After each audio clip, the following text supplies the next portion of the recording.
My side piece can get some Wendy's, big bag. What you want, girl? We rolling.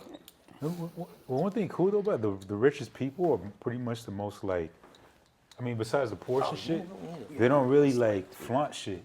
If you're really rich, you don't go around flaunting shit really. That quiet wealth. Right? Yeah, man. You don't see nobody with a bunch of chains well, on. They just kind of just yeah. walk in a place. Yeah, that seems like that's like the real wealth. Yeah, when you're real wealthy, you ain't gotta announce yourself to nobody. You just pull up. You do Hood your wealth shit. is different. Your hood wealth, you gotta let everybody know you rich and pull up and all 10 deep and shit. You said you gotta let people know you got it. No, you let people know you had it, cause you ain't got it no more. You spent that whole check on that watch, on them shoes. Yep. Not even worth it, bro. You wearing everything you got. No.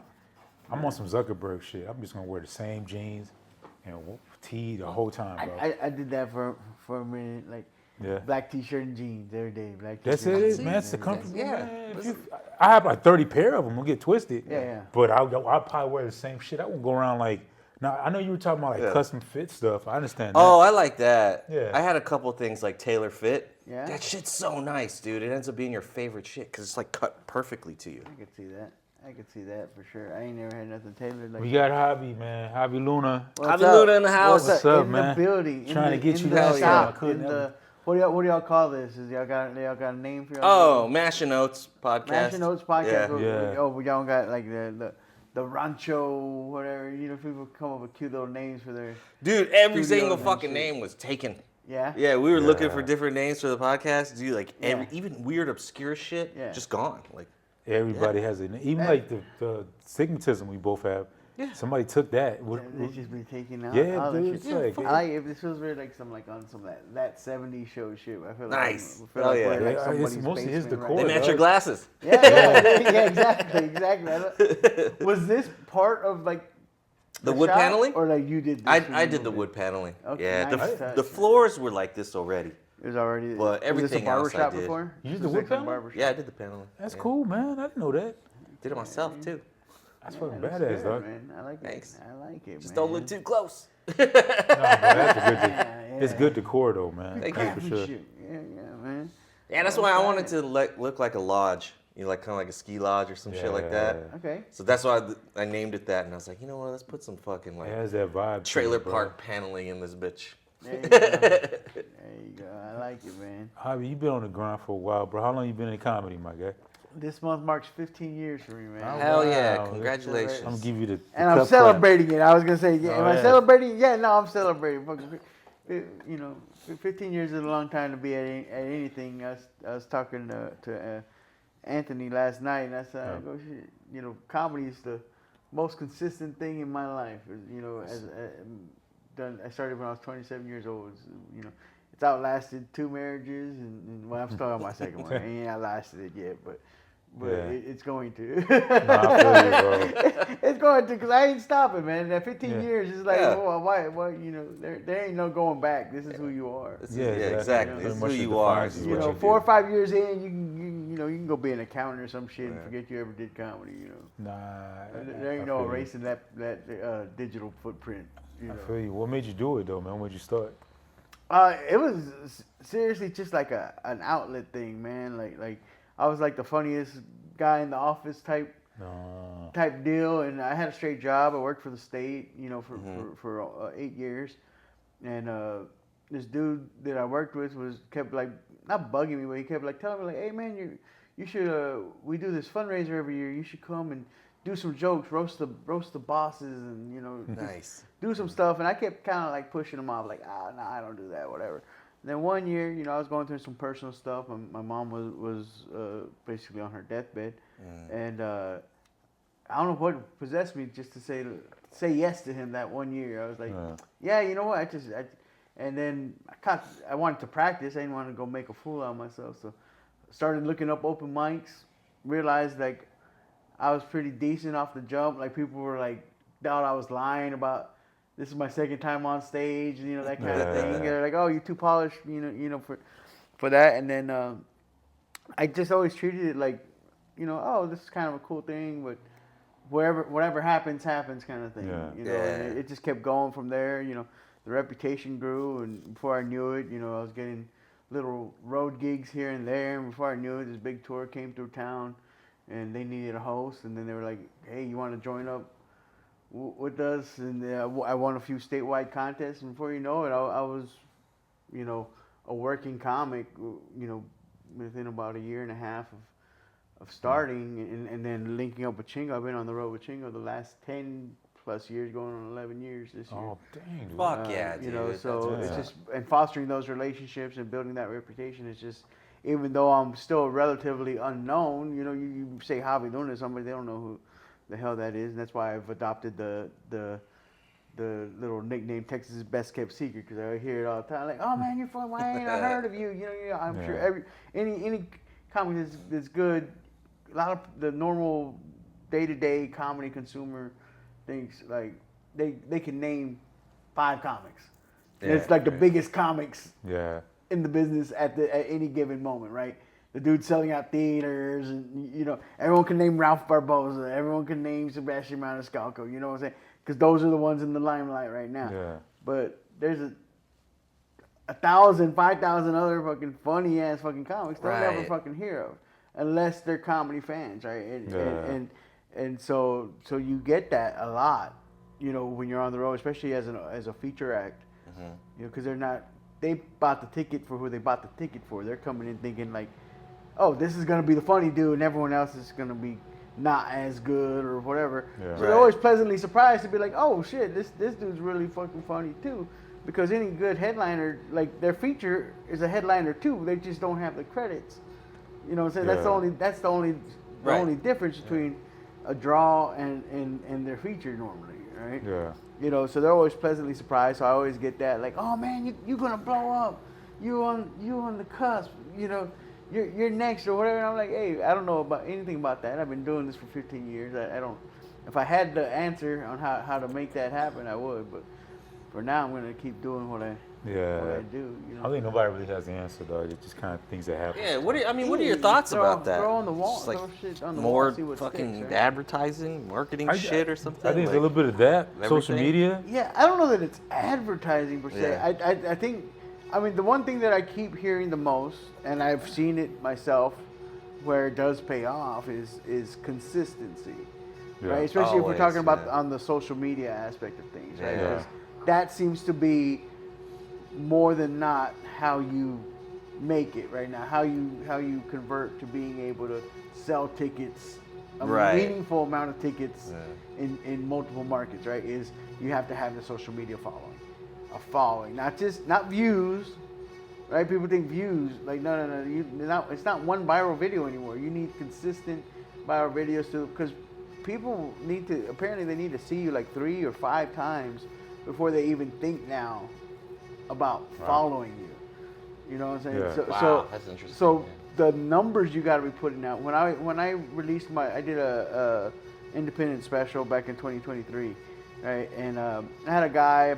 I wasn't paying him or nothing. He was just kind of like took some kindness on me. Like he does social media consulting, and he was kind of like putting me on some game and like giving me a little pointers. Hey, send me your captions before you put them out. You know, I'll help you rewrite them or whatever. Yeah. You know, he was my ChatGPT before ChatGPT.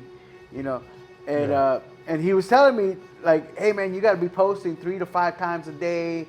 Like you got to be going live for an hour every day. And when I was doing it, right, I'm trying to put the special out. I'm wanting it to do as best as it could. Right. You know, I saw the growth. I saw the exponential. You know. Yeah. You know, I went from like 4,000, like 12,000 on TikTok. You know, nothing. You know, huge number. But you see the growth. Like, oh, okay. Like if I do this, there is growth there. But to maintain that while you're trying to work a full-time job, because bills still got to get paid. Yeah, always. You can't pay the light bill with social media numbers. you know, and you know, I got kids. You know, we all have other obligations, whatever. Or girlfriend, parents, whatever the hell it is. You know, so it seems to be that. I mean, you know, who can put out content consistently enough that you get the chances. Now I'm sure there's lightning in a bottle moments where I just put up one video and Yeah. It just went. Okay, Right, well, hey, you got lucky. You hit the lottery, basically. Yeah, that's what Yeah. it feels like. You know what I'm saying? But for the rest of us, it's a numbers game. You got to keep feeding the monster of the algorithm before it's like, okay, yeah, we'll let 10,000 people see this one. See who likes it. You know, and then the next video we'll let 20,000 see it. You know, or whatever. I don't know how exactly those numbers. I'm just bullshitting, but you know, it's akin to that. You know, they. It's like Vegas, man. They want you to keep coming back to the table. Yeah. They don't want TikTok, Instagram. They don't want you for one video. They want you locked in. You're generating content for their platform. You're keeping people engaged. Which one do you do better on? Like TikTok? TikTok's my best numbers. Yeah. TikTok's my best numbers. I find that people engage more on there. They're more they're quick with the follows there. Nice. Instagram, I can't grow my Instagram past 5,000 to save my life, and that's 15 years. You know, granted, the first handful of years I wasn't anti-social media, but I was kind of like, they're like, oh, you don't tell the crowd to follow you. You don't do that call to action. And I still don't. I'm still bad at that stuff. Self-promotion's not. It sounds so cringy you say that too, like call to action. It's like, ugh. Yeah, it does, right? And especially if you view yourself as an artist, you feel a little dirty, right? You know, doing it like, oh, I gotta market myself like I'm a product, right? You know, so you kind of have to like start rationalizing some of that to yourself, like even like rolling with merch, right? Something I learned early on from Chingo. First time I did the road with Chingo, like about 11 years ago now, I think it was 2015, was here in El Paso. I showed up to El Paso with 12 t-shirts for the weekend because that's what I had left from the 20 I had printed. All right. Yeah. I showed up with 12 shirts. By the second show of the week, I think we had 7 shows that week. Yeah. By the second show, I was sold out before the start of the second show. So I'm sitting back in the green room, back when the green room was the broom closet there at El Paso. I remember that. You know, so we're sitting there, my knees up to my chest, you know, because there wasn't no space in there. And Chingo comes back, and I'm taking up half the green room. He's like, what? He kind of like, why are you back here? Like, why aren't you out at the merch table? I go, oh, I sold out, man. He goes, really? You sold out already? It's been the second show. He goes, how many shirts did you bring? I go, 12. He goes, why the hell did you bring 12 shirts for a weekend full of shows? You know, so to learn like that and to get put on the merch game from him and see how he wrote, like, oh, you gotta come with stock. You gotta have different variations and stuff. Like, even that was like me. I had to kind of like, oh, okay. Like, if I really want to do this, you got to create other revenue streams within comedy. That makes sense. It's not a bastardization, or it's not giving up your artistic integrity. Just as long as you do it your way, right? Yeah. I'm not out there barking people like, "Hey, t-shirts! We got t-shirts out here," you know. Yeah. But I do a little joke about it on stage. Hey, I got these shirts, man. You know. You know, I got child support, whatever. My daughter's in gymnastics. You know, come. You know, I give them a little spiel. I kind of make it funny. Hey, come by. Even if you don't want it, come by, say hello. You know, and is it always like new designs every tour? I do. That's the other thing I found. Yeah. Right, because and this is a prime example, and I always say it, and it was a real deal example. Just happened last night. Dude came through. I think he's seen me the last like 3 years. Yeah. I had some of my old stuff, and I just dropped a new design. Nice. This is the first market I brought it to here. And he went down the line. He goes, "Oh, I got this one. I got that one." He goes, "Give me the new one." Wow. You know what I'm saying? Like, now they're collectors. They're collectors, and that's the thing that I've thrived off of, right? Like it's I feel like 15 years, you amass fans. Like, I have, like, not people that like me, like, they're fans. They collect the shirts. They watch the videos. They comment. They share them with their friends. You know what I'm saying? Yeah. They've bought into the idea, like, hey, this guy's really funny. Not everybody knows him.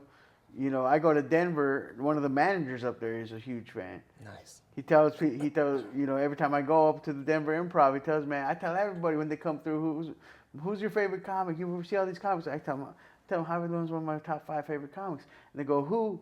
And I go, well, good. Keep telling them until they stop asking who, right? Like, it's the whole idea. So it's nice to have those I've kind of tried to cultivate well, shit. Since we're you know, we say pocos como locos, right? Pocos pero locos, right? And it's kind of like that. Like it's okay. If I'm gonna adopt this indie artist type mind frame, you know, akin to like how indie bands do it, right? Yeah. You know, like they're playing the small clubs or venues, but if you go, how many indie venues have you seen fucking packed out? No one in the mainstream that band's not on the radio or whatever, but they have a loyal fan base that will show up wherever the fuck they're at, right? And so I'm trying to create something like that with my comedy. Like, okay, maybe I don't got 1 million fucking fans, but guess what? I got 10,000 that will show up whenever and wherever I fucking ask them to, because they really fuck with what I'm doing. Yeah. And I think that comes back to integrity and authenticity, right? Yes, it's okay to market yourself. Yes, it's okay to do the merch and push the things and promote. But as long as you do it with a sense of who you are and your voice, and you're just not doing what everything's doing. Like, I don't jump on no trends. Like, oh, everyone's doing a video about, I don't know I don't even know what the fuck's going on in the world right now. Everyone's doing about Artemis. Okay, well, I ain't doing no fucking videos about Artemis. Because if I got something to say, I will. But like, I'm not like, oh, I gotta do a video about this hot topic or this hot take, you know, because that's not who I am. Like, I'm a little more laid back. I just talk about me, my family, my kids. Yeah, it'd probably seem like fake if you try to fucking push it like that. Now, if that's who you are, if you're the hot take guy and that's who you built your brand is, then that's real. Yeah. So, like, I'm not saying that stuff's bad. I'm just saying that's not who I am, right? And so I think there's a way to marry the two between being a authentic artist or a purist and still promoting yourself and be true to self, though. Yeah, true to self. Yeah, Exactly. definitely. I definitely agree with that, though. Definitely agree with that. I like this whole indie rock, independent artist like route you're talking about. Yeah. That's a pretty good idea, man. That's dope. Yeah, It's like a cult following. I love the idea. I'm a big fan. I mean, yes, I love his comedy, but one thing I love about Doug Stanhope, right? I love Doug Stanhope. Something he's done successfully. I mean, hilarious dude, right? But he really said, you know, fuck the system. I mean, there's still to this day comedy clubs he's not allowed in, right? So he doesn't care though. He'll do a rock club. He'll do a show wherever because he knows his fans will show up. He didn't, you know, even if he started off in the Hollywood system, he took whatever success he had, he cultivated into something else, and you know, he did that. He's never strayed from who he is. Right? Yeah. As offbeat as he might be, even if he's not your your speed, whatever, you can't say like his fans are like some of the most loyal, like diehard fucking fans. I forgot, he has a name for them. Maybe if you're a bigger fan, maybe I forgot what he calls them something, you know, to, you know, they're like misfits, you know, and they fuck with him. And he goes thrift shopping and wears the fucking suits on stage. And it's crazy. I did his not his best friend Becker, the one that did the murder suicide thing. Someone just sent me a clip. Chuckleheads in Bisbee, Arizona, and that was a trip. That was a trip because Bisbee, Arizona is like this little artist community. Yeah. Like just a town of just not even to call them hipsters. They're like, it's a town of who hipsters think they are. Oh, that's interesting. Like these are actual fucking artists. These people got actual like mental health issues and like they're reclusive and like they're just and they just wander around aimlessly through this old mining town. It's all these tiny ass streets. The place is entirely haunted. The town is freaking haunted. I didn't even realize it till I got there. I checked into this Airbnb and I'm on FaceTime with my wife and I'm showing her. I'm like, and she's like, oh, okay. And then I had blinders on. I was just like, oh, this is a cool little town. You look, it looks like what was the place from Cars? It looks like, you know, it looks like a little town from Cars. And she goes, oh, okay. And then after I walked through the town a little bit, I noticed like everything's like ghost tour this and ghost tour that. And I had Aaron Barber from here. He was featuring for me. and we meet up at the club. He's like, hey man, he goes, is your hotel haunted? And I was like, yeah. He goes, I go, where you stayed at? The same place? He goes, no. He goes, I'm at this other place, but that one's haunted too. Apparently, all the hotels here are haunted.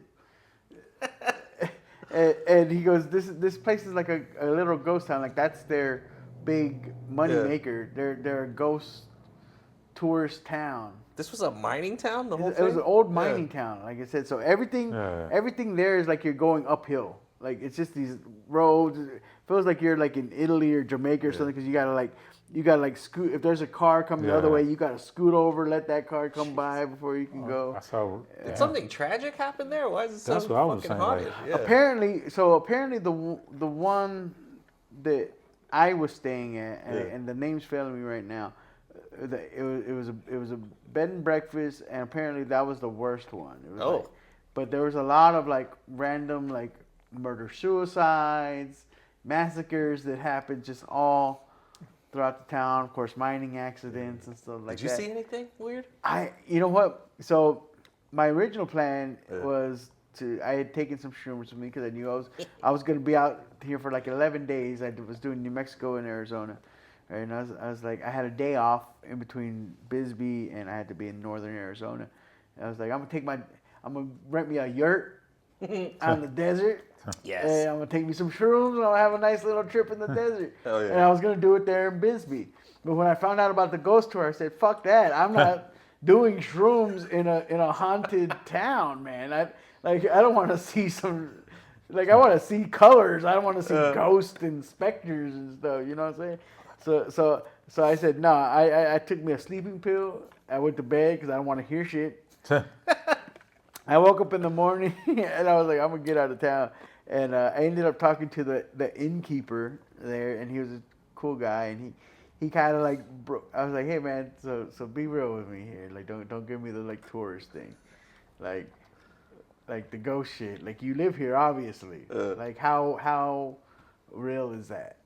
He goes, I mean, yeah. I mean, if you believe in energy and spirits, like yes, someone got murdered upstairs. Like there was a dude, and you can find the newspaper clippings and all that. And we've had people come in and do the recordings. He goes, but yes, a lot of it's explainable. Like the noises, like everything bounces off the walls here. Like you can hear a conversation happening like half a mile down the hill, clearly, as if they're right outside the window, just because of the way the acoustics of the town work. Yeah. And a prime example of that, we went outside to go smoke a cigarette, and we're sitting there, and like after he had told me this, right, we're having a cigarette, and this dude's like walking down, a ways down the hill. He's just walking, and he stops and goes, "Hey, just so you know, I can hear every word that y'all are saying." Damn. He shouts up, and I was like, "Oh, okay, cool."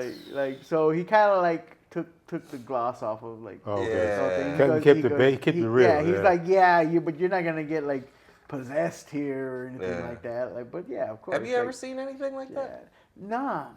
You know what? I never have. My thing has always been, I grew up real Catholic, right? Like devout Catholic. So it's never that you don't believe in spirits and all that. It's always the Catholic standpoint is always like, but we don't dabble in the occult. Oh, like you don't invite that into your life. Like we don't fuck around with Ouija boards and shit like that because you're inviting. Yeah, the Ouija thing I agree with. Into your life, right? Are you still religious? Not as much. Not practicing. Recently, I started going back to church only out of my daughter's interest. She started having some questions and stuff like that, and I was like, okay, like let me show you the, get some of those questions answered for you. And I didn't want to push religion on her the way it was pushed on me.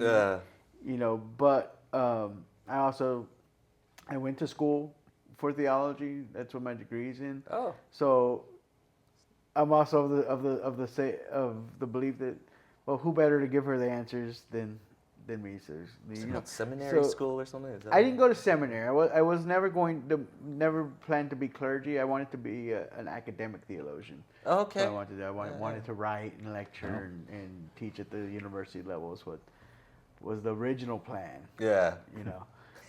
Yeah. life changes, man. Life changes, man. Takes you on weird journeys. Next thing you know, you're in a tattoo shop doing a podcast, man. Yeah. I lectured I gave a lecture at Notre Dame at the age of 20. Oh wow. And bro. now I'm telling dick jokes at Bart Reed's comic strip. Things change. It's like what? How do you get from point A to point B? I don't know. People always ask that. I go, I couldn't write the roadmap that got me from there to here. I could not, in 6 moves or less, how that worked out. But yeah, man. What about y'all? How long y'all been in the game? About 10 years. For a minute, about 10 years. Yeah. So y'all are at that. Oh, I'm on my 3rd year. I'm Third still year. pretty early. So still fun and fresh, and you get to do the road a little bit probably every now and then. Where you go up to like the inn and Albuquerque, where do you I've get hosted out? at the inn a couple of times. We did what did we do? Laredo. Laredo. We did South Padre too. South Padre. nice. With Raymond and stuff, man. It was fun. Hyenas in Albuquerque and in Fort Worth. Okay, beautiful. Upstage, San Antonio. Okay, yeah. All the and that's the thing. That's the great thing about Texas is so big and there's so many comedy scenes where you don't have to leave the state and you can still work and you can still do things. Just between San Antonio, Austin, Dallas, and Houston. I think there's like 4 clubs in San Antonio now.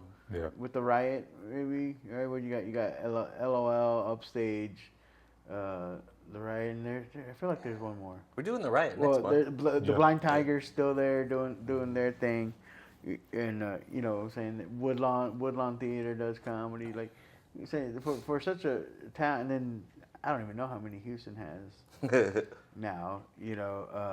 Same thing with Dallas. Is like just in those towns, and that's not including comic run rooms, right? I'm talking about clubs. And then you got the fringe of like, oh, there's a lot of comics and so has a monthly over here. So has a mic and a showcase over here, and this one. It's just crazy how comedy takes you to certain, like you do certain gigs where you never thought you would do. Like we did a winery. Yeah. And it was like. That was fun. And they were like, well, it's PG-13 and you can't really. And then when we kind of, the guys before us went kind of dirty. They wanted that. Like they were like, nah. The crowd likes it. The audience doesn't. Yeah. The owner doesn't. He was all trying to like, but then after a while, I guess a couple of wine glasses in them. They're like, nah. And then we kind of just. Yeah. It was still PG-13, not but it full wasn't dirty. Just a little bit of dick jokes in there. Yeah. I was on a whole like circuit that was built around wineries. Yeah. Oh wow. And breweries, but it was called the Winery Tour. And it was run by this old club booker out of New York, and that I got plugged in with. And he would put you out on the road for like a week. Nice. I would only give him a week because I was on the road with Chingo, so I'd have like a week off. I'd be like, okay, I have this week open, and he'd string me together 4 or 5 shows. Nice. And I'd go out and come home, and he'd always be like, I can send you for 2 weeks. I send guys out for 2 weeks all the time, and I was like, yeah, like I'm good. I'm good. I got a pretty cushy setup with Chingo. We work together well, and I know I'm gonna stay where he stays, and he ain't gonna have me at the Jenkins hotel in town. It's a good deal. But the wineries are interesting, right? Because you think wine and you hear like, oh, refined, right, prim and proper. Like wine drinkers are some of the drunkest, rowdiest booze hounds you'll ever fucking meet. like breweries are more like the beer snobs are more chill than wine people. Like you go to a winery and you'll have like some like 45-year-old lady just. She's falling out of her chair before you even start telling jokes. I gotta admit that this brewery is the same way. When I was in Austin and shit, some of them don't even laugh. They just kind of go. Yeah. This winery, the winery we did in Lubbock, there was like blue-haired lesbians, fucking construction working looking dudes. Like, the mixture. The brewery crowd's way more pretentious than the wine crowd, which does sounds like it should be the other way around. Right. You would think so, dog. They're a little bit more like, yeah. I noticed that too. The brewing, Craft brew, dude. they're like, yeah, I'm like, dog, we gonna be our way. You drinking craft Yeah. beer made out of goat milk? And over here, But I had one. This was outside of that tour. I had one. It was a brewery, and they wanted it clean, or whatever, and they had comedy there before, and it wasn't what they were looking for, and the comics went too political, and so they gave me a whole list of things that they wanted to do, but they wanted a show long enough where I was like, oh, I gotta bring some openers, you know. Yeah. And normally with that, like if it's like if they're like got a whole bunch of stuff, like for rules, like it's hard to get newer comics to understand that because they're in this mode like, oh, I didn't do comedy, get into comedy to follow rules. Like I get that, but we also got to pay some bills along the road here. Like I didn't get into comedy to watch my tongue either. But sometimes you got to pick up the corporate gig. Sometimes you got to do the birthday party with the kids running around, and you can't be doing all this and that and other, or you ain't gonna get hired again. You want to get. Plus, it makes you better, man. Because cussing and stuff and talking about dick all the time. Yeah. Because I know.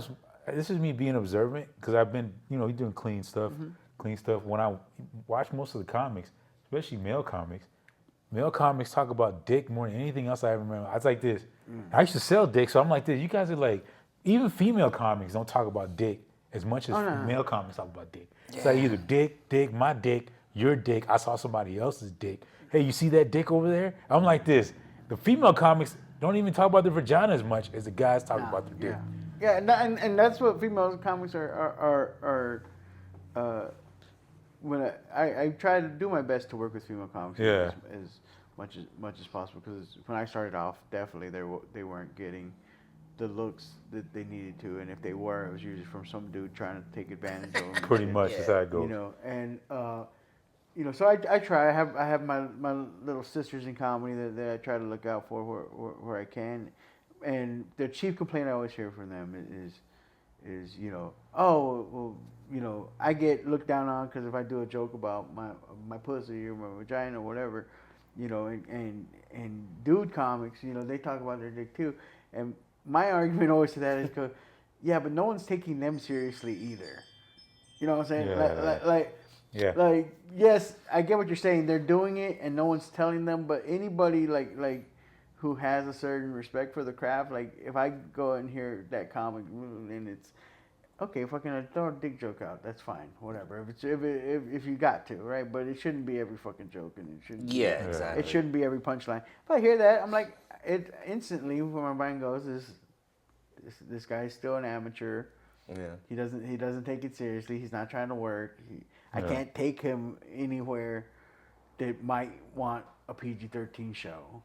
And it says the same thing about a female comic. It does. It's just I feel like because of whatever, the patriarchy, whatever you want to call it, I think people are more comfortable voicing that opinion to female comics, so they hear it a lot more. Like if I hear a dude saying dick jokes, I just write the dude off, right? And I think with women, a lot of dudes don't hesitate to be like, oh, you shouldn't talk about your pussy so much. Well, fuck off. Let them make their. My thing is, let them make their fucking mistake. You know what I'm saying? Yeah. If they're gonna talk about their cooch excessively, then they'll either keep doing that and they'll fizzle out, or they'll learn from it and they'll start writing other shit. Yeah. I totally agree. And same thing with your dick jokes. Hopefully you'll outgrow that. I feel like that's the thing for sure. You outgrow it. Yeah. Just material changes. That's funny. Outgrow dick. That's you got. Sorry, I guess I'm sorry. Sometimes you got to, man. I mean, sometimes you don't. I don't know.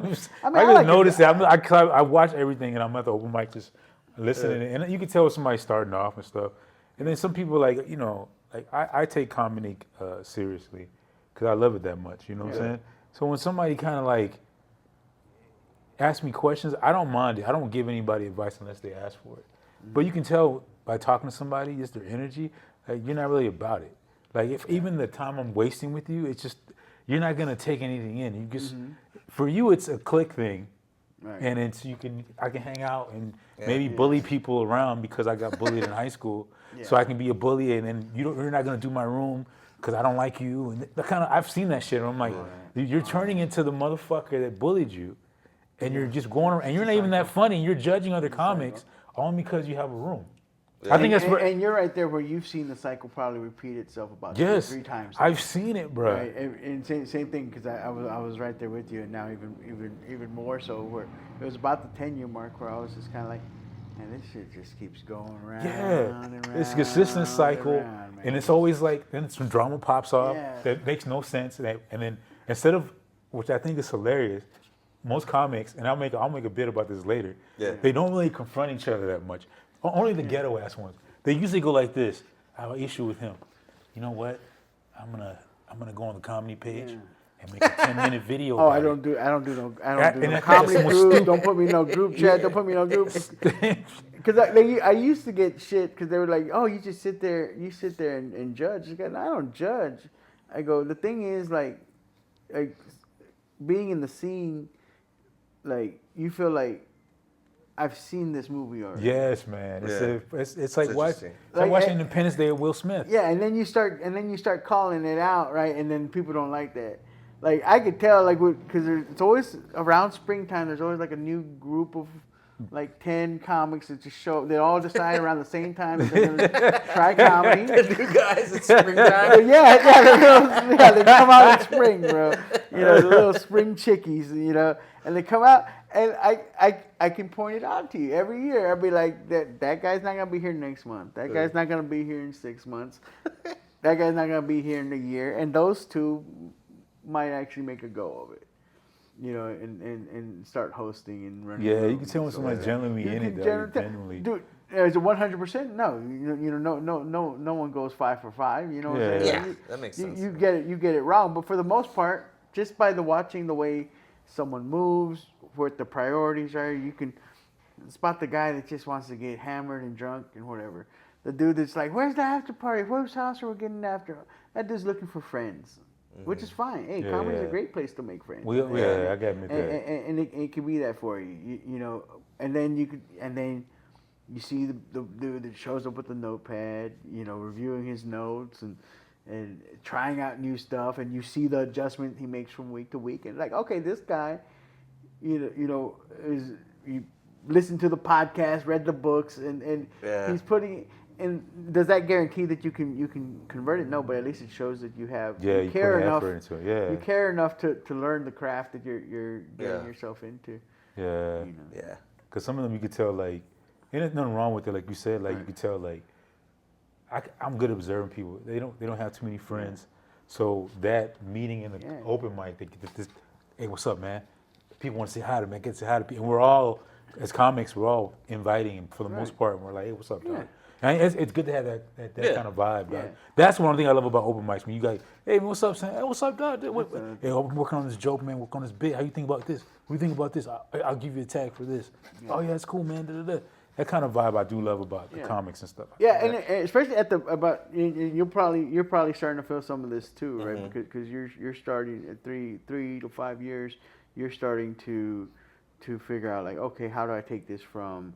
This is a fun little thing I do on the side. Like, can this actually? You're a businessman. You own a business. You know what I'm saying? You would think, oh, is there an actual revenue stream to this? How do I monetize this podcast?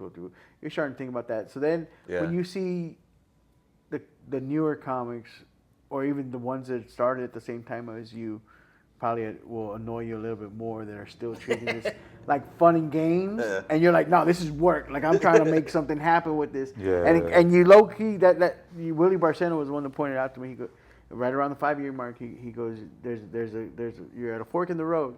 You can become a bitter comic, or you can become a comic, right? Because this is where shit gets hard. Because now you're trying to take it from a hobby to a lifestyle, to a profession. There you go. Right, and you don't have time for all the other noise right now. You don't have time for the after party. You don't have time because you should be back at the hotel writing, reviewing your set you just did, and, you know, trying to set the difference between an amateur and the pro that you're wanting everybody to realize that you are, right? And there is a difference. If you can't watch a show and tell the difference between that's a working comic and that's somebody who does comedy. Yeah. You know, Yeah. That's the difference. You know, if you can't watch it and tell the difference, if you can't watch yourself and hear the difference when you're with somebody who's a level or two up from you, you know, it can get a lot, and you almost, the bitterness comes from where if you start to resent the people that are still treating it like fun and games, and then you get to about the 10-year mark and you start to realize like, no, comedy needs those people too. Yeah, like, exactly. It's so just because this is life or death for me, like it's a very serious thing. I was telling Anthony last night because I was like, what's the vibe of the podcast, man? Because once you get me started talking about the craft, the funny's out the window. Yeah. You know what I'm saying? If you want fun, funny joke, you know, put a funny clip up, let's do that. But if you want to start talking about behind the mic shit, shit gets real serious. Yeah, I feel you. I love real that. fast. Yeah. You know what I'm saying? Because that's what it is to us. You know, right now, you know, we're all on the same page here. Like, this is something we love doing. We love the craft. We love the artistry of it. You know, and you know, maybe it's just maturity or age or whatever. You start to realize, just because it's that way for me doesn't mean it has to be that way for everybody else. Right, I feel that. And it's okay. It's okay that these people just are happy doing open mics totally in shitty bars with no light and no stage. Like, they're just happy to be on a flyer, and they should be. Yeah, exactly. Right? And they should be. Who am I to take that away from them, right? And then you just kind of start doing your own. Yeah, as long as you're getting enjoyment out of it. Yeah. And you're not like putting the bitterness into it. Right. That's the difference I noticed. And like I said, I don't say anything. I'm like you. Right, yeah. I'm an observer. I'm like the watcher from Marvel. I just go like this. I can't do anything about that storyline. Yeah, I mean, I don't feel like it's not us up to I don't us even show up to half the judge time them because either. even that, the like, not just like standing in the back of the room. Like I said, sometimes some people were seeing that as like, oh, you're just sitting here judging us. Like, no, I'm just watching. I don't judge nobody. I just don't want to. I don't want to be involved in none of that shit. Well, you don't laugh at any of our jokes. Like, well, one, comics very often, like, there's a handful of comics that can make me laugh out loud. Most of the time, I'm acknowledging, you know, I'll give a little smile or chuckle because I appreciate. I know what it took to craft that joke. Yeah. I'm appreciating you on a different level. It's not gonna be like, oh my God. Like, sometimes you'll get me, you know, but it's not gonna be the whole show. So, you know, at an open mic, I'm listening. I was like, that's the respect, because I could be outside smoking a cigarette, holding court, trying to make everybody else laugh, stroking my own ego. I'm sat. I'm here. I'm watching you. Yeah. Like, I'm watching because I want to see who's developing. I want to see who I could use as a host or a feature if I need one. Yeah. You know who can I call on if I got a birthday party or a Christmas party or whatever. You know, and you know, so I don't even go anymore. For that reason, I tell I support the scene from my house. You know, nothing wrong with that, bro. I believe in y'all. Corpus's scene has grown a lot, but they're all very, you know, I think the most experienced probably about 2.5, 3 years. Whatever. Also, they're all coming up right now. Yeah, they're all coming up. They're just figuring it out, and they're figuring it out together, and that's a beautiful thing. And y'all should, you know, I encourage that, and especially because when I started doing comedy in Corpus, which is a huge small market, you know, it was one promoter, and so you had to be on with that promoter. You know, and we're humans, man. We have biases. We have natural biases. It's not even a malicious thing. It's just we like working with who we like working with. You know what I'm saying? So if you're not in with that promoter, you ain't. There's only one host spot and one feature spot and a headliner on every show. Yeah. Well, if there's 20 comics, guess what? That means it's going to be about 10 every 10 weeks before you can get in that rotation. And the it's rest just the way it goes. And the rest of y'all, you don't get it. You know, there's only 52 weeks a year, you know, in comedy. Not everybody can be a headliner. Not everybody can be a feature. Not everyone can get on the host rotation. You know, that's just not the way it works. And, you know, now, you know, there's all these independent comedy rooms. Yeah. It's great because there's still opportunity for you to develop. It's okay if the club doesn't fuck with you. Because maybe Otis has a room or Stretch has a room or whoever has a room, and they do fuck with you and they'll put you on and and you can build your chops there. You know, you don't have to go through. There's no one direct path. do comedy, but you do have to know what you want out of it, right?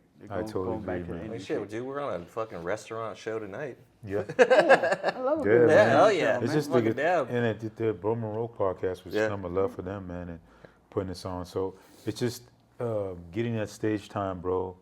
Being able to work some new stuff, and I had to adapt because my boy Michael Garrick, and it's not, we don't copy each other whatsoever. Just we have a similar joke, and he actually apologized to me, which he didn't have to. We have a stepdad joke, and he was all like, his hit and mine kind of. And he was all like, hey man, I won't do the joke. And I'm like, nah, you do the joke, bro. We both thought about it. We just great minds think alike. It's kind of similar. I'll adapt to it when we're on shows together. Said, don't ever short yourself because of me. I told him, like, don't ever do that. Yeah. So that it just happens, bro. He was just like, nah. I'm like, nah, bro. Sometimes it happens, man. Sometimes the only time that it really becomes a problem for me, right? One, in comics, as far as like the parallel thought and the joke stealing and all that. Look, you know if you wrote that joke. Right. Yeah. You know if you took it or not. Be honest with yourself. When you're confronted with the shit, you know if you took that joke. Parallel writing happens all the time. But sometimes you're gonna have to give up the joke because it's too close. Yeah. Right? It shouldn't be it should never be word for word. No. Never be word for word. You know, and two, you know, just because it's the nature of the beast, if someone got it on TV before you did or had a clip go viral, guess what? That's not your joke anymore. It's gone, yeah. Yeah, I had a joke like that too, dog. It's gone. I'm sorry. It sucks. Write another one. Yeah, write another one. Yeah. Like, exactly. That's just the nature of the beast. I had a joke that was killing and crushing and enough where I started using it for some promotion. Yeah. And then I was using it for an ad, a show outside of Austin, and someone commented on there, this is a Josh Wolf bit. Oh, shit. So I went, and whenever I get a comment like that, I go and look it up. Yeah. Because I want to know, like, what? Like, and I watched it, and it was way too close for comfort. It was, I used to do a bit about catching the real deal. This happened in life, but my son thinks it's funny. Tell a story about finding his dick pics on my phone.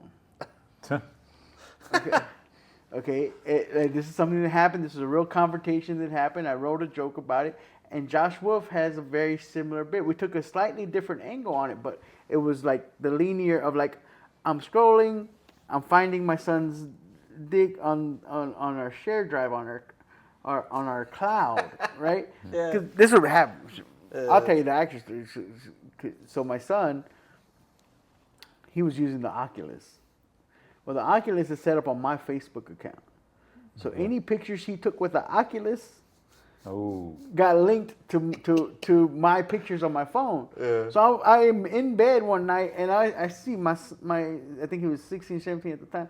I see my son's dick on my fucking phone. And I'm like, and I got up out of bed and I was like, hey, what the? That is not what the Oculus is for, bro. You know what I'm saying?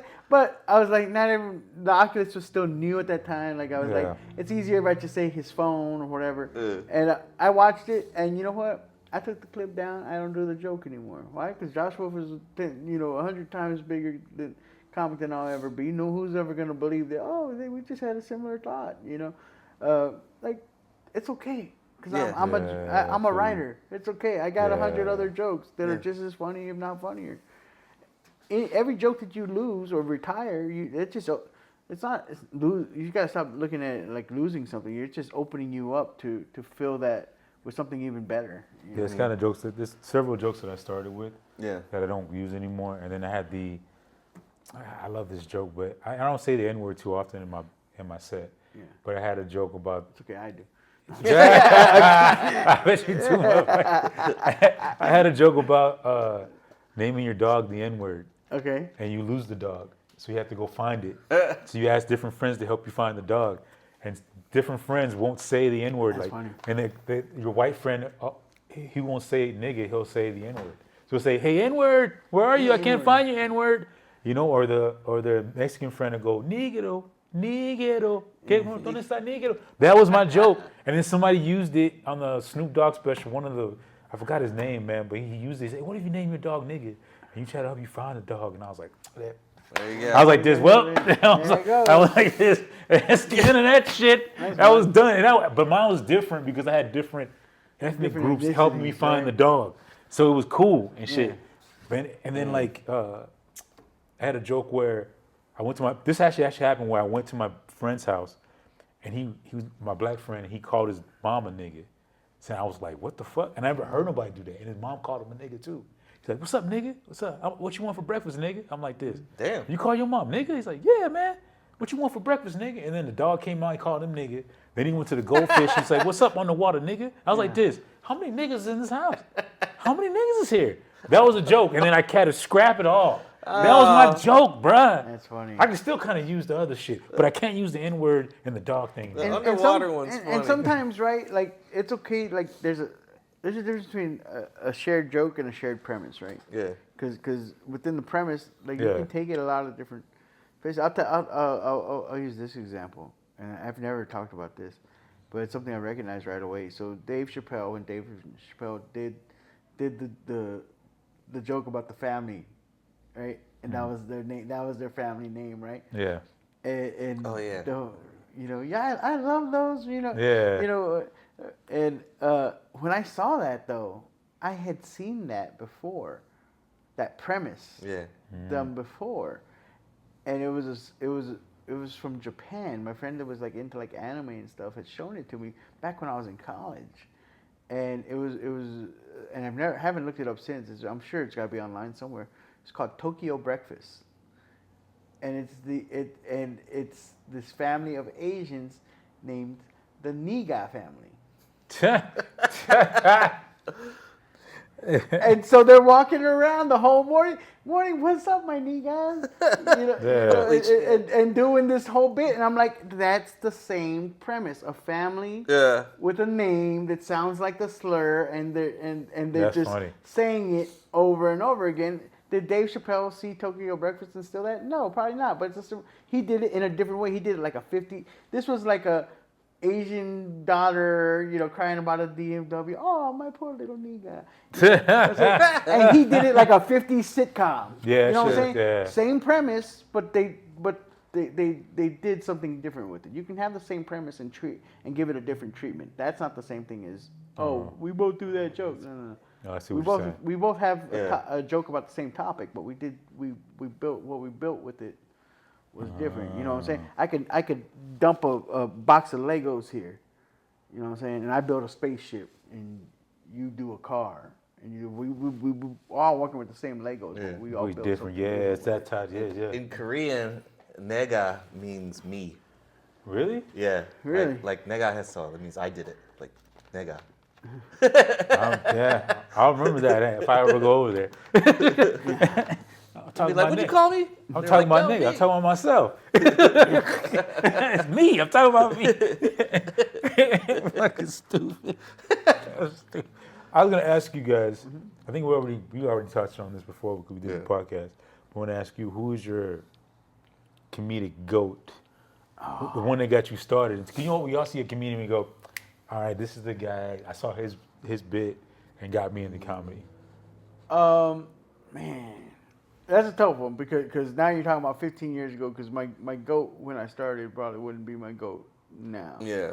Right. When I was in college, was probably my biggest influence was I loved Mitch Hedberg. I watched that. I watched his Comedy Central presents weekly. It was on all the time. Yeah. So and the TV stayed on Comedy Central when I was in college. You know what I'm saying?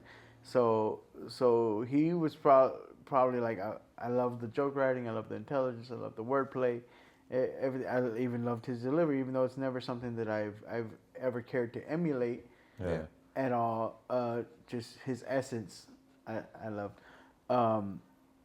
As I've gotten older, I love Louis Black was one of my favorite as a rant comic. Completely different vibe, right? Yeah. I think Mitch Hedberg and whatever. Yeah. But what I've always been drawn to is comics, like I said, that are true to themselves. Mitch Hedberg, that was not an act. That's who Mitch was. He wasn't like, oh, maybe it'll be funny if I do my jokes like I'm half asleep. You know, it was Yeah. like that wasn't a bit for him. That was who he was. That was his natural delivery. Lewis Black is a naturally angry Jewish guy. You know what I'm saying? Richard Lewis was a neurotic dude, and that's how he did his comedy. That whole thing of being true to your and no one, in my opinion, has done that better than Bernie Mac. You know, Yeah. Bernie Mac now is when I think of who's just someone that was naturally funny. Yeah. And then turned it into real comedy, right? Because sometimes when you get these naturally funny people, they're just cool, and they can hold court. Yeah. You know, Yeah. you'll see them and they'll go on stage and they could be really good comics. You know what I'm saying? They could be really good comics. But Bernie took his natural charisma and he turned it into he was a craftsman at the same time. Like he had the natural Bernie could just get up there and he didn't have to say anything monumental or anything like that, and people would still laugh their asses off, right? But then when he got into like the thing, like when he's doing the bits about his nephew, you know, and the nephew's a little bit effeminate, but he never calls him anything. You know what I'm saying? He never once said like the kid was gay or whatever. But you know, and you got it, like, because you knew, like, okay, he's not doing this joke to be mean. He's just telling the story about the kid. You know, the cookies. You know. Yeah. And it's like, because you could tell, like, this is a man that actually cares about these kids and whatever. Yeah. Like I love his book, man. Maybe You Never Cry Again. Yeah. Check it out. I didn't know. Yeah. You never listen to that one, and it was read by him. Really? Oh, nice. Yeah. It's on Audible, not a sponsor, but. That's cool, man. I didn't know. Hearing his voice again would be crazy, especially telling the story. So, but I know some of the great comics like that. They know how to turn it off and on. You feel me? Yeah. Like he goes on that persona, but then when he goes off stage, it's like some comics can't. Yeah. Some comics, it's like that switch stays on all the fucking time. I met some guys where I'm like this. Dog, you like this on stage and off it. They just can't. They're like this. They can't turn the shit off, dog. Yeah. Sometimes it can be annoying. Yeah, but it's just that's who they are. If it's who They can't. It's like being on cocaine all the time. Yeah, when it's who they are, like that's cool. Yeah. That's different. You know, because that's just, and you again, you start. It's one of those things you start to recognize. Felipe Esparza is one of those dudes. Felipe Esparza is always on. Yeah. You know what I'm saying? Steve Trevino is always on. You know what I'm saying? It's when you can tell, like, you can tell when it's not that person, though, especially with like the comics just starting out. It's like you're not always on. You just want people to think you're always on. Yeah. Therefore, you're always putting on a performance. Yeah, the performance. You know, like, it's always doing performative. a bit. Like when you're standing around after a show or whatever, and you could tell that newbie's just trying to run bits to see if you can make all the older comics laugh or whatever. And it's like, hey, you don't have to do that. Like, no one's running bits here. Like you crack a joke or whatever. If there's a joke on the table, pick up the joke. You know what I'm saying? But you know, don't. We're not on what's the bullshit talk show where the comics go on and they set them up for their you talking about their bits. Byron Allen. Comics Unleashed. Comics Unleashed. Oh, that show. You want to talk about stuff that just annoys me and shouldn't? Yeah. Like, because I know the comics that are on there. I've worked with them, right? And I'm like, and I just watch them like try to like work their bits into conversations. It's like, oh, it's funny you should mention that, Byron. I remember I've heard you do that joke for the last 10 years. You try to be like, and by the way, you know, right? Like he just set you up for your bit. Like it's so unnatural. Right. I think speaking of that, Byron Allen's taking over for Stephen Colbert's going off. Oh, really? So the Comics Unleashed thing is going to be that spot. No. Yeah. Oh, shit. It's going to be in that spot for a while, dog. In the same format? I think, yeah. Yikes. Yeah. Yeah, that is so cringe to me. That whole, I'm amazed as long as it's gone on because I'm just like, this is so, maybe it's different to people. Maybe it's cause, like I said, If you're on the outside looking in, Yeah, but as a outside comic, you're looking like at this. it. You should. I know that bit. I know that's in his. That's the starter. That's the Yeah. beginning of his set. You know, like you call it out because you see it. Right. But then I think in that context, I guess you have to kind of do that because we're having a conversation and shit. But when you're on like national television, you can't say certain shit you want to say. Like you do, like we talk after shows. We can't talk like that in front of Byron Allen. You like this. And sometimes, man, you ever shave your taint, man, and you can't talk about shit like that. There's other comics you can say that. Yeah, I shave my taint every once in a while, man. The ingrown hairs kind of fuck with you, don't they? Yeah, they do, man. You ever nick yourself? Yeah, it fucking hurts, man. You're like, yeah, man. I mean, under the gooch, man. You got to get it. Gooch goblin. Yeah, because certain conversations we have between comics, like after the show, it's fucking crazy. Like that's what I love about comedy. Like I don't totally like. I'm not one of those comics that throw myself in the green room, but if I know a comic, I'll knock on the door and be like, "Is it cool?" I don't want to be one of those comics that walk in there and you start eating sandwiches and shit, and you eat pizza. Like, who the fuck is this guy? And the headline was like, "Why are you eating my pizza, bitch?" Oh, he's my friend. Get him the fuck out of here. He didn't put in on this. Because some comics that come in there, because some comics are starving. I understand, like, some of us are broke. So we go in there, like, in the green room, they just like, it's a buffet in this motherfucker. It's a buffet. Start grabbing shit. You like, hey, motherfucker, that's my shit. Yeah. You know what I'm saying? But usually I ask, and I like the way the conversations are in the green room. And it's in depth. And sometimes when you talk to a headliner, dog, and they just throw gospel on you, it's fucking crazy. Right. You like sitting there That's cool. like, oh, I didn't know that. Like, hey, man, this and this. I was talking to Pierre, man. Pierre's funny as fuck.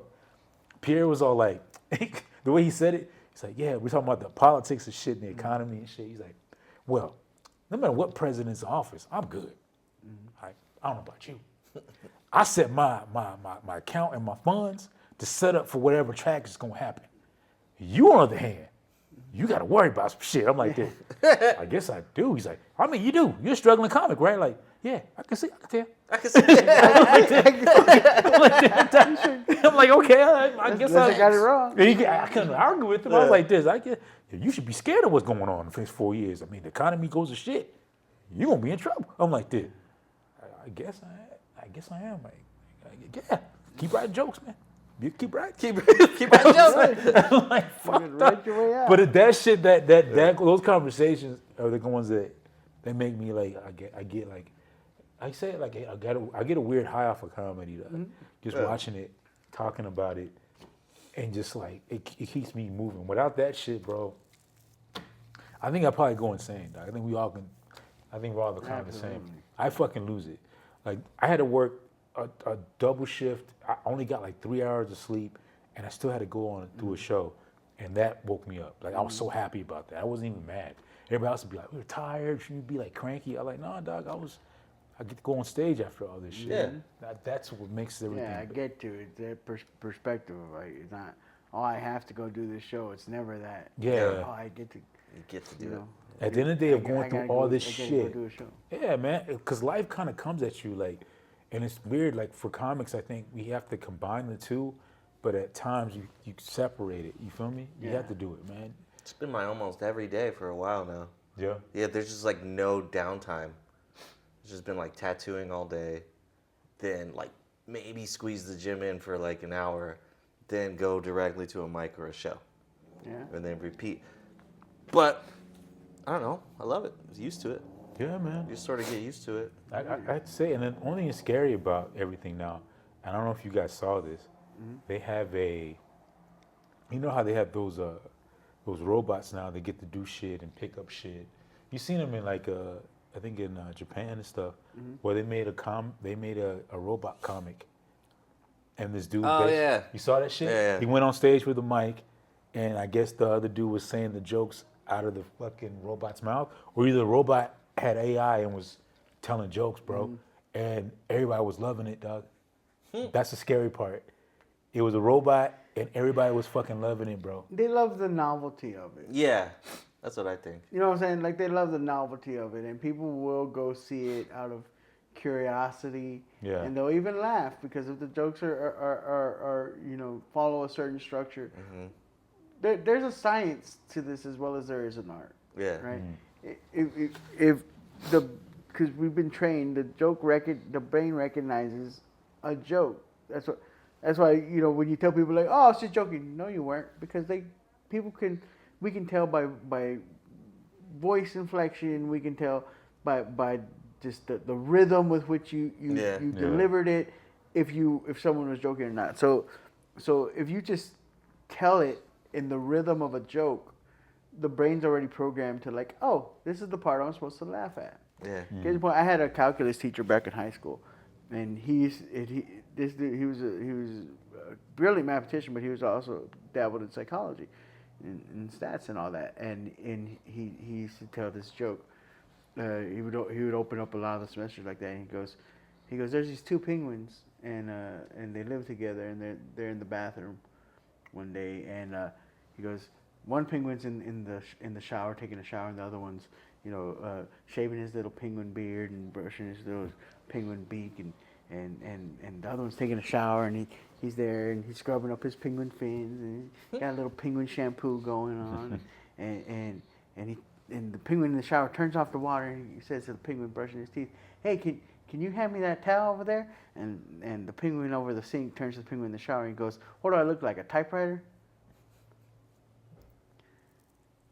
And the psychology behind it is half the room would laugh. And then he would stop and he goes, "Why did you laugh?" There was no nonsense to that joke. So I put you in the time frame, like you knew, like I was telling a joke just by the setup, like, oh, there's penguins, okay, and you're picturing the penguins, and then I delivered the punchline and I stopped talking, and your brain told you, this is the part where you laugh, and no one wants to be left out of the joke. No one wants to be the person that didn't get the joke. So y'all all just laughed. Yeah. You just laughed at the joke because You why? knew the It means cadence. nothing. It makes no sense whatsoever. So it's just like the psychology of the joke. Right? Yeah. So that's why the robot works, Yeah. because they know, like oh, okay, you set up this, that. There's a twist, and there's a punch, right? So people will laugh at it. What they'll never feel is the connection. Yeah. Right? They'll never be able to replicate that. See, the only thing I'm scared about, man, is you got to look from a promoter's perspective. They go, man, I can get an AI robot, pay him less. Sure they can. I don't have to put him in a hotel or anything. I just got to plug him in. There's a theory that I have that you know, people are like, even with the TikTokers and whatever, and you got these comics that they're skipping levels, you know what I'm saying, because they had a skit go viral or whatever, and I'm not a hater. Hey, shit, if I could start selling out clubs overnight, and I've only been doing comedy for a year, oh wow, like who go do it, right? Get your bag, right? Yeah. You know what I'm saying?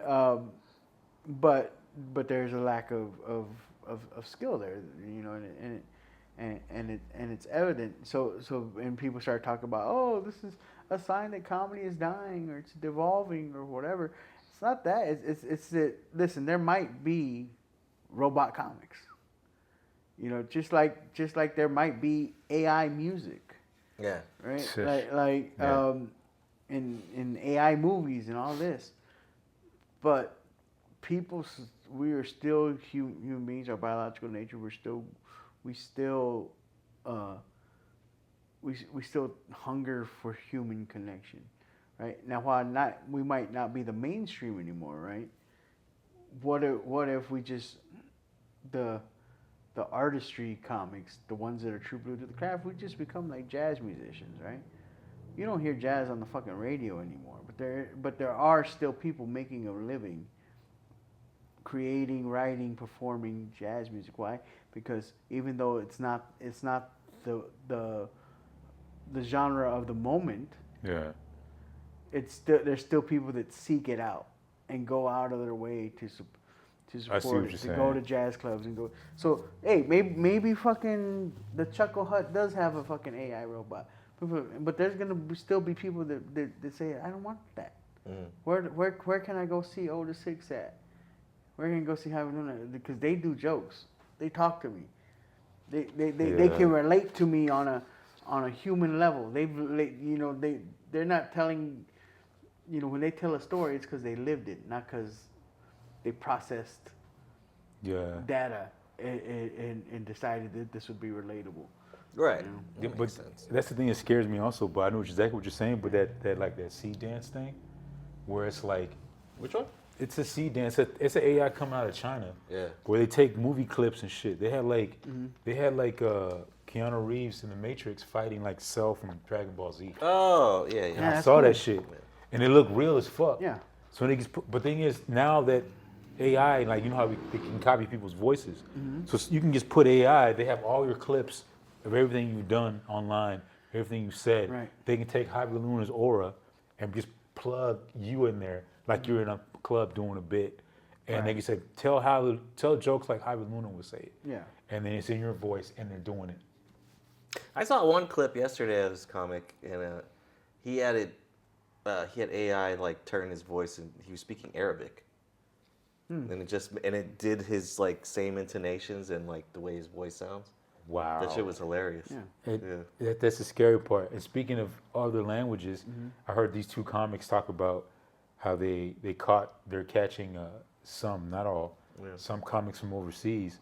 They're getting the bits from English comics, American comics, and they just say it in their language and bite off it. That was happening when American style stand up started taking off in Mexico. Yeah. Yeah. That was happening a lot. Oh shit.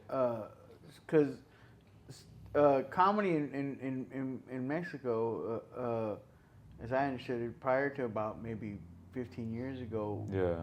it was very like they're about like 20 years behind where we are, right? Like we had like the 70s with the sick comics and all that, where comedy started becoming much more conversational. It's not, we moved away from the king of the one-liners. Yeah. Take my wife, please. Just flew in from out of town, boy. My arm started. You know, to conversational. They were still in that mode where they were using what they call sonidos, right? Sound effects. Comedians would go up there and oh, you know, my wife hit me up over the head, you know, like that. And now and then there's like these new, like young, fresh comics that are like, no, we want to do it how the Americans are doing it, and where it's much more conversational, and we're telling stories from our life, and we don't need the sound effects, and we don't need the wacky get up anymore. We can just stand up here and tell jokes.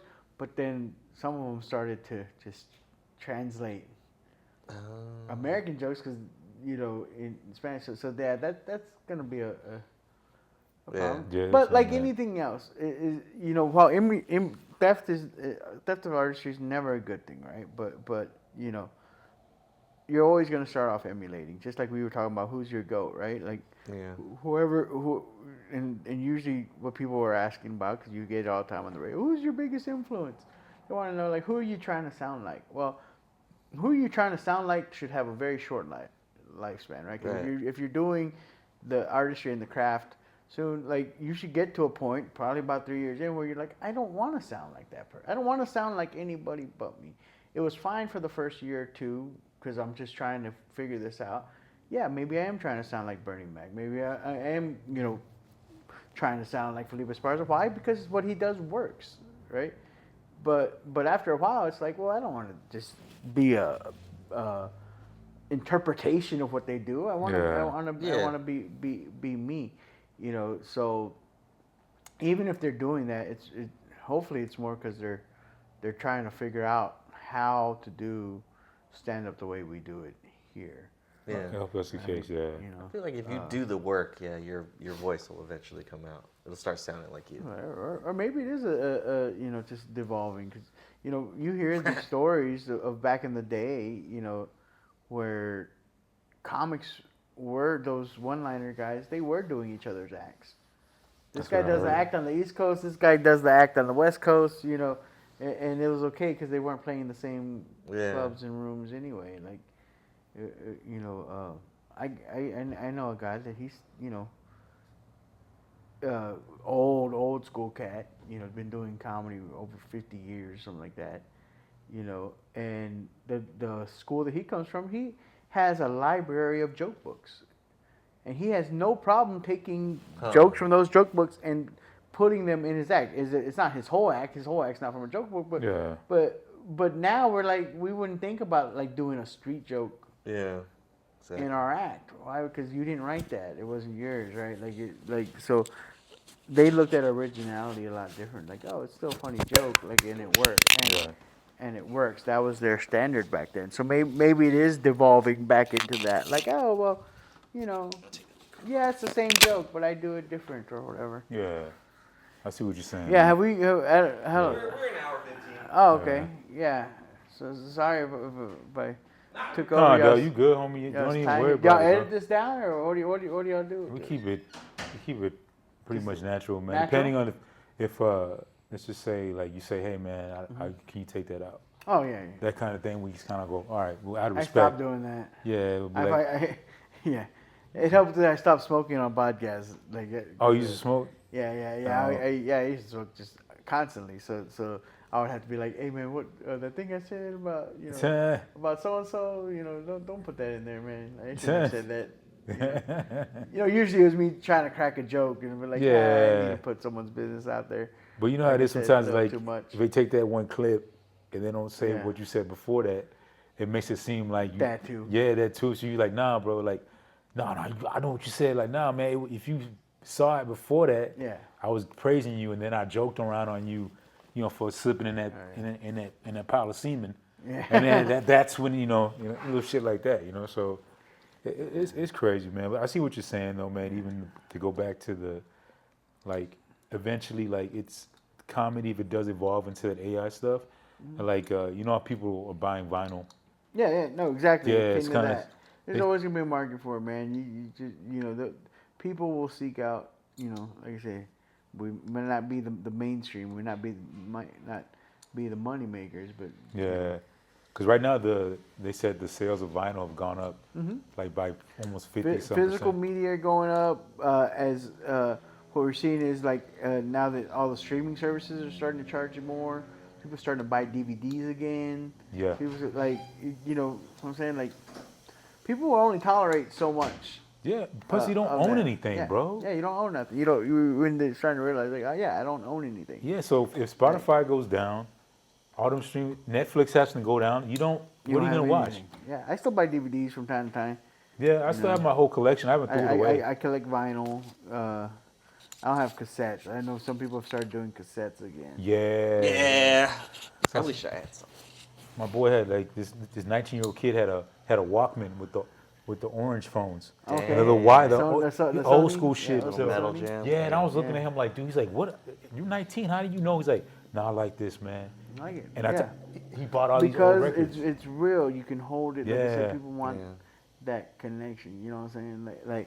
Like, hey, maybe there will. I mean, there's people that can't think for themselves, and they'll be sheep, and they'll be like, oh, the AI robot. Have you seen the AI? the funny robot. Have you seen him? Yeah. You know what I'm saying? But ain't no one gonna be like, hey man, I gotta get the AI robot. I gotta get their new shirt. You know what I'm saying? Because he got kids, and I gotta help support. He out there hustling. AI for merch. You know what I'm saying? Because people relate to that. They see us. They know like, hey man, this guy gotta drive 10 hours back to Corpus Christi. That's 3 tanks of gas. Like, hey, buy a shirt, man. Buy a sticker. Help them out because they recognize that human struggle. We all have dreams. Like a lot of my most loyal fans are blue collar family guys, right? They go to work every day, 10 hours a day to support their family, right? Mm-hmm. And what they see in me is I'm a family man also. I got 3 kids. I'm diehard about being in there and showing up for my kids. I'll drive overnight to make sure I'm there for the honor roll awards or the dance recital or whatever it is. They see that, but then they also see that I'm still chasing my dream. Yeah. And they see a little bit of piece of me in there. So they're the first ones where I put out a new shirt. Hey man, give me 2. Whatever. I don't even know if they wear them or not, but they're like, hey, whatever. Homie sees me, that I'm going out of town or whatever. He'll hit my cash app. Hey man, here's a little something to help out with gas or whatever. You know what I'm saying? Because they see that in you. They hear it in your jokes. They hear what you talk about. They relate to you. they see a little bit of themselves in you, and that's something that they'll never get out of AI. They'll be like, oh, AI is just like me. You know, Right? AI has the same nightmares that I have. Yeah. You know, AI worries about the same shit that I worry about. Like, you know. Yeah, you're right, man. Yeah, You're right. It's just some of the stuff is so detailed. Yeah, no, You know what I'm saying? it's scary, Online, man. it's like, and some of it's interesting because the way they put those movie scenes together, they had Bruce Lee and Jet Li fighting each other, and that shit was so realistic. And in your mind, you're like, wow, what if it actually did go down like that? Yeah. Because it was, dude, the moves they were doing, they were like Very countering each believable. other, Yeah. but it was so on point. That's something you wish you could see. Yeah. You wish you could see Bruce Lee and Jet Li go Yeah, at it. and it has a place, right? Because you will never get to see that. Like, that's exactly the shit we should. Like that. Hey, that's kind of cool, man. Like Yeah. fucking Bruce Lee and Jet Li, we would never. Who There's no won? way we At ever the get to same see time, that it's again. still like a human writing the prompt. Yeah, but Yeah, still to the have those prop ideas, writing dog. stuff thing, It's you pretty know, cool. and then it's what's it borrowing from, and But what the thing, I know I'm thinking way ahead of myself. But like you said, it's a human writing the prompt. Yeah. But what happens when AI is writing itself? Oh yeah. That's the scary part. They do some of that, but it's usually like will be kind of insane stuff that just doesn't mesh with like our thoughts. Yeah. Well, the thing is, and I'm no expert on it, right? It's speaking from a place of some naivety, but any and every profession, any technology has the potential to be abused, Yeah. right? Yeah. Of course. So, technology is power, and that's why going to like university, every major pathway has their version of an ethics class, Yeah. right? Because it's like understanding we're doing this. You're a doctor, okay, but you got to take ethics for doctors because you got to understand you have the power and the ability to keep people alive, and what is that? What is that? Completely understanding what that responsibility is. It's the same thing. Computer programmers have to take ethics too. I mean, they're all ethical, no, but they understand like, hey, the code that you write, the technology you develop, right? Going back to fucking like Oppenheimer, right, and shit like that.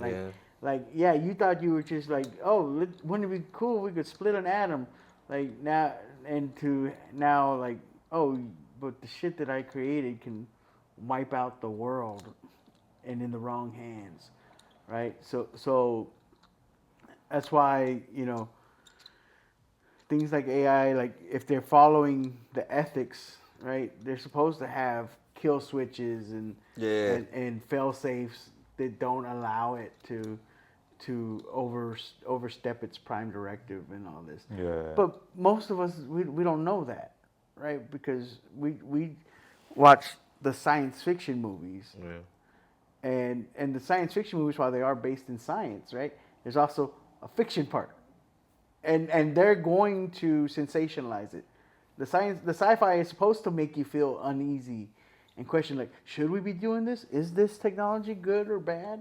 You know, and it goes back to my purview, which is right, morality and ethics. This infinity cube is neither good nor bad, right? Mm-hmm. Because it's in the hands of a human. If I'm just here and I'm fidgeting with this, it's good. It's keeping me occupied. It's helping with my anxiety. Yeah. But if I decide to pick up this cube and throw this at your fucking face, the infinity cube's still neither good or bad. What I did with it is what's good or bad. Understood. Right? Yeah. So the argument's not. The argument is not is AI good or bad. It's what are we going how in human hands humans are good and evil, right? How are we going to use it? It's an interesting thought because I do tattoos, so it's like if I help someone with their fucking horrible face tattoo idea. Mm-hmm. Right. Yeah, you know what I mean? I'm lending them a hand, but I'm not initially bad, but I'm lending them you ever said no? Yeah, like, I could I'm say not no. going to do that. I think you're going to regret it. Yeah. Find someone else to do it. Yeah. Yeah. Usually I tell them like 3 times. I'll ask them like 3 times. Like, you sure? we're doing this, right? So you have ethics, dog. You told me yeah, that. because I have a conscience, man. I'll feel bad if I fucking. Have you thought know? about that? Yeah, Yeah. there's a responsibility. But a lot of tattoo artists like you won't do. They'll be Some like of this. them won't. They'll be like this. Where you want it? How much you paying me? All You right, know, man. that's what it, you know. The younger guys are like that. Yeah. Because they're just Yeah, so just put it like they're still whatever. poor. They're fucking hungry for money, and they're just like, I'll put that dick on the side of your face. Yeah. Crazy. Contributing to someone's poor life decisions. Hey You know what I'm man, saying? sometimes you gotta do that, bro. I'm gonna have to check out your portfolio, man. Shit, Yeah, man. for sure, brother. Might have to. I want to get a Bill Hicks. Like a portrait? No. I don't want a portrait. I don't want a portrait. No, I'm not that. I love his. It's just a ride. Oh yeah, Bill Hicks is that's the bit- man. Oh yeah. yeah. Yeah. Don't be afraid. Don't ever fear. It's just right. I want that like on a like a That's crumpled cool. piece of paper or like a tattered Oh, piece of paper. I like this idea. Yeah. Fuck yeah. Yeah. That's my next one that I've been putting off. So I might have to I give like it this to a you lot, next time I dude. come. Yeah, fucking crumble piece of paper. That's like right up my alley. Something Yeah? I'd do. Yeah. I think we'll There you go, man. I like realism. I like little details like this. Yeah. Yeah. That's fucking It'd cool, probably be man. even cool to like do the design on paper Mm-hmm. and then crumple it up and then take a photograph of that and then do that as the tattoo. Okay. Yeah. Cool. That way we get the letters crumbled up in the paper right. Yeah. Yeah. Nice. Yeah, to look like as if I wanted my manager's like when he had to write that whole little soliloquy out at some point. Mhm. So Yeah, it's just like exactly. oh, this is his ripped out of his notebook kind of thing. That's Yeah, that'd be dope. That's a good idea. Yeah, Bill Hicks is one of the underrated comedians, man. I think he's one of the goats.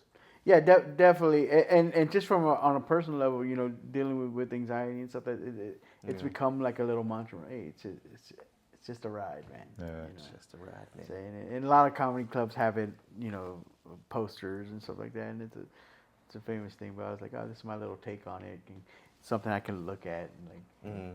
you know, just breathe through the shit. It's all good. That's cool, man. Nice, man. Hey, well, before we close it out, I want to Yeah. say one thing. Like, I had to see you perform on stage, and I have to say this, dog. This dude is like, and I say this about a lot of comics, but not too many. Like, you have this kind of like where you fucking just from beginning to end, it's like consistent. Dude, I've seen him on stage. He's like this, like you consistently it's laughs. It's like tapping a G spot on a girl over and over it. Don't let up. And it's like Don't this, let and he up. doesn't do it. He doesn't let up at all, dog. And he just keep, and he holds it, and he rubs it again, and he keeps it. And then when he gets off stage, all right, one last rub. And he goes off. So, dude, you're a beast, and I'm not just saying that. I've seen you myself, Thank you, bro. and I've got to see Appreciate it, bro. I'm just sitting there like, wow, bro, Nice. wow. Where it's like, and if I was, let's just say like, if you was on stage before you, he would make you stronger because you're gonna like, I have to follow this motherfucker. Like I swear to Hell you'd yeah. be like this. Oh shit. That's why I got job security with Chingo, man. You know what I'm saying? Aren't we both believe in that fully? You know, iron sharpens iron. We make each other better. That's how it is, Hell man. yeah, I love Because this. some people are kind of afraid of that. Yeah. They'll be like, nah, I don't want to follow this guy. I won't take him with me because You want that shot. And I'm the same way when I'm booking. Right? I want the strongest opener. I want you to make me work. I want to be like, God damn, okay, because if you can't, especially if you're trying to call yourself a headliner, if you can't, you should be able to follow anybody and still take it up a notch or two. You know what I'm Yeah. saying? yeah. Like that. Like I said, because you know, you know, people can recognize it. Even people that if they don't have the words to describe it, you know, even when I was starting out, you know, it's gonna seem like some bias because it was my uncle, but he's my no bullshit uncle. Like, he don't put he after a few years in, he came out to a show. Check out me and some homeboys. We had a show together, you know. And after the show, he goes, you know, comes to me and he's like, "Mijo, you know, just, you know, proud of you, whatever." He goes, "You know, y'all were all funny. You know, y'all were all funny, but, and I'm not just saying this because you're my nephew." He goes, "There was something else. Like what you did, and what they did is different, right? And it's that consistency, the taking them on a journey that makes the difference between a joke writer and a comic and a pro. Like, and I've always been a firm believer that a true pro can always take the show to a next level. Like, it's never like, you should never fall flat. Like, Yeah, I totally believe that. You could have Eddie Murphy go on stage before you, and you no fear, you should be able to go up there and like, okay, Eddie did this, but I'm gonna do this. Hey, watch what I fucking do. You know what I'm Exactly. saying? You have to have the I mentality, love bro. that. Yeah. You have to have that mentality because I know some comics would be like, well, I want to be the main attraction, so I'm not taking him. I'm not going with you. Yeah. I'm gonna roll with these guys. And sometimes I understand if there's your buddies. That's cool. Yeah, But if Just some friends people, are friends. they're friends of friends. That's cool. But Absolutely. Yeah, but you some of them wanna will be be on like the road this. with your buddies, They'll go yeah. like this. Oh, he's not that strong yet, so I'll go with him. Right. He's not that strong. She's not that strong. So I'll look good amongst all of them. Instead of that's me, shitty, I'd be the opposite. I'd be like you. Be like, no, I'm taking you. Yeah. These guys are fucking beast mode. This will get me better, even if I have to eat it. Mm-hmm. Because if there's times when motherfuckers kill it, and I do my best, I can't. But but that gets me better. It's going to make Going you up better. that grind You're and being gonna- like, okay. With that mentality, you're gonna get there where Yeah, it don't matter. I loved it, bro. I was like this, but I would get off stage like fuck. But I'm like, I'll get better. But I always praise the guy before me because I'm like, you fucking murdered, dog. Yeah. You know what I'm saying? And, Yeah. and one day I'm gonna get just as better, just as good as you. And you're like, oh no, you're good. Like, no, man, I want to be on that level. Yeah. And it goes back to that being authentic and being your true self too.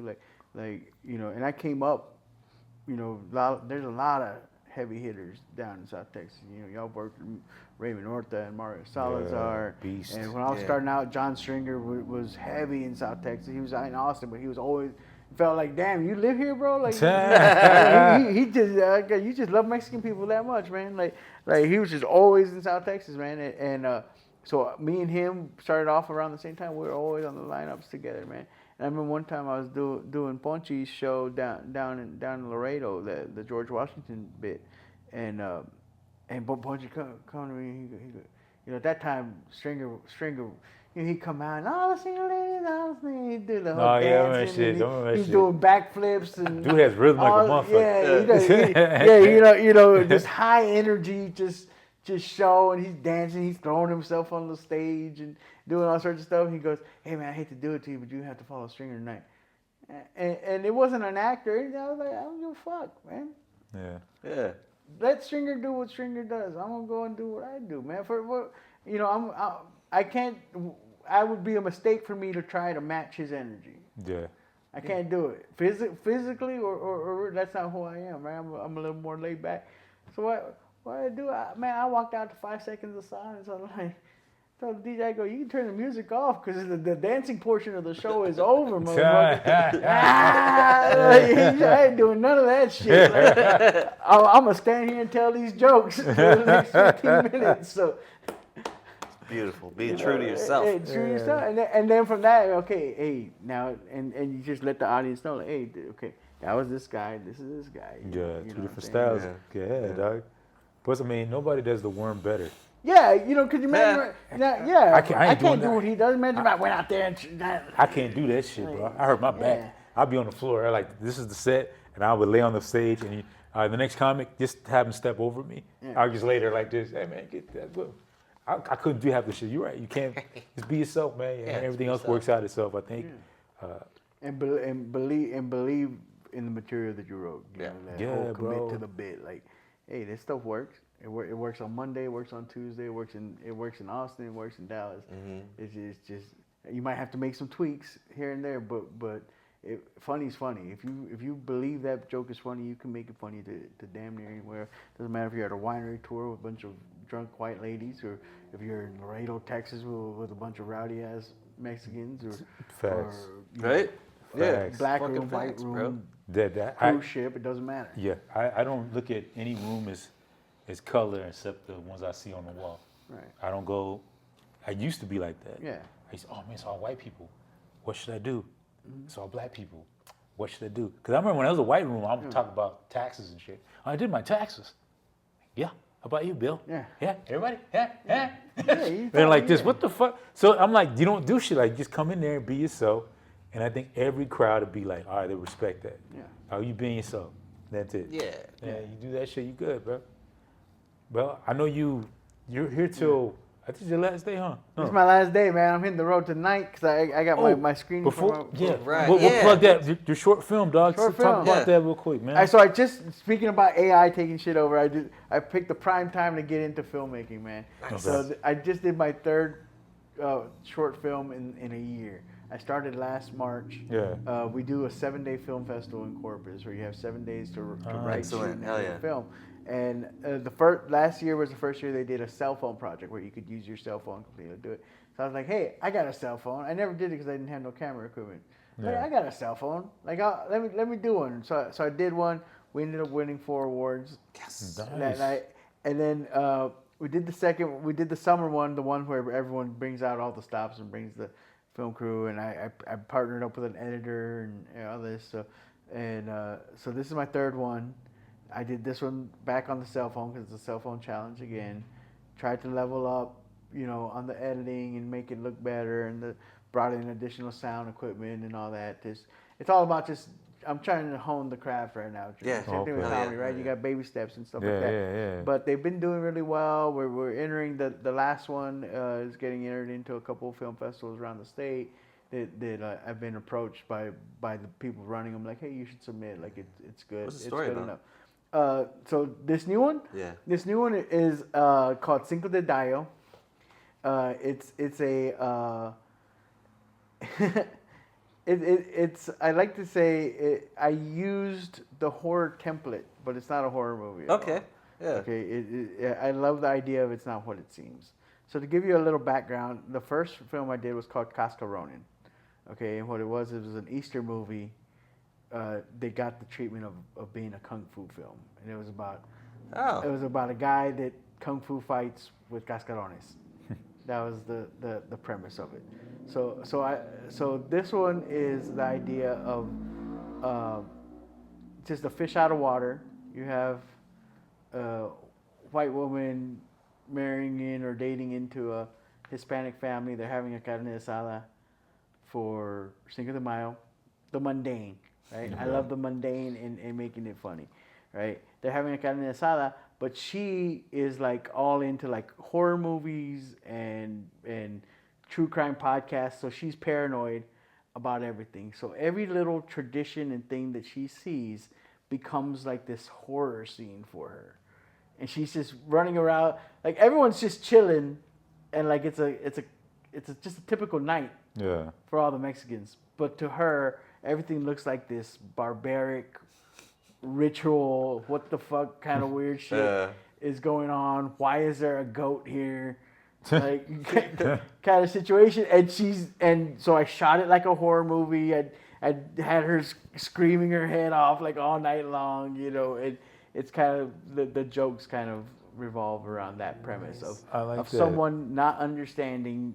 So the tagline for the movie is "People fear what they don't understand." Oh, nice. So it's Okay. kind of a little bit on a social commentary. How long are these movies? So this one is 6-minute runtime. Oh, hell yeah. Okay. Yeah, so short. Yeah. So and the idea of trying to tell is as much story, and of course I'm a joke writer, so one thing that people have been responding to is just how heavy my dialogue is. Like just it's joke. In fact, I actually had to take my foot off the gas on this one because the last one I realized like my jokes were stacked too close together. Yeah. The laughs were going too long over the next for the setup for the next yeah. jokes. I was like, oh, okay, I gotta space them out a little bit longer, if not because you know stuff that you adjust to on stage, but to learn how to adjust to that on film, because once it's on film, it's there. So it's a little bit. You say, oh, it's still comedy, yeah, but it's comedy done in a different media, and there's there's no adjustment once you make it. Where can people watch your films? So the second one was called Last Sunday, and that one was about trying to get barbacoa on a Sunday Yeah. before it sells out. But the caveat there was it was his uncle's dying wish. His uncle was on his deathbed and did the whole like Citizen Kane, like language. What do you want? Barbacoa. Right? And so they go on this journey like to try to get barbacoa, and it's sold out. And there's like a mob boss guy that's like chasing them, trying to get like the last pound of barbacoa, right? And that kind of thing. So that one you can't see anywhere because I can't have it on YouTube because that's the one that's going submitting for festivals. Yeah. But Cascaronin is on my YouTube, Universal Comedy, and this one, Cinco de Mayo. I'm gonna put it up on YouTube because I've talked about it so much. I want people to see it. But honestly, that one should probably get submitted to a couple festivals also. The ultimate end goal is to be able to win enough awards and accolades that I can convince some bigger production companies to make my ideas. Yeah. I don't have the equipment. I don't have the budget. I don't have the money. But if I can probably like, hey, look, my ideas with a Samsung S25 and a Tascam microphone, if it could do this, imagine what if you just made my idea with all your equipment and knowledge and know-how, we could actually make something that rivals anything on there you Netflix go. or Amazon. There you go, man. That's the name of the game with the festivals. Hell yeah, bro. I wish you the best of luck with that, man. Hell yeah, man. Certain blessings happen to people, and for you, it's like it's well deserved, my guy. Yeah, it's work is rewarded more than anything, right? Like like if you really want to do something, like you could sit home and say, I had a guy in my inbox today, and I need to respond to him after this. He saw it, and it's great to motivate people. He's like, oh, I want to make a short film too. Hey, great. Yeah. You can say you want to do comedy. I get people all the time saying same thing. I get people, oh, my son wants to do comedy. How does he get started? Start. Yeah. Yeah. Start. That's all You ain't never gonna do it sitting at home thinking, I'm thinking about it. Well, stop thinking about it. Yeah. Go do it. Yeah, exactly. Go sign up at an open mic. Everyone's got a cell phone. Pull out your phone. It might look like shit. It might sound like shit.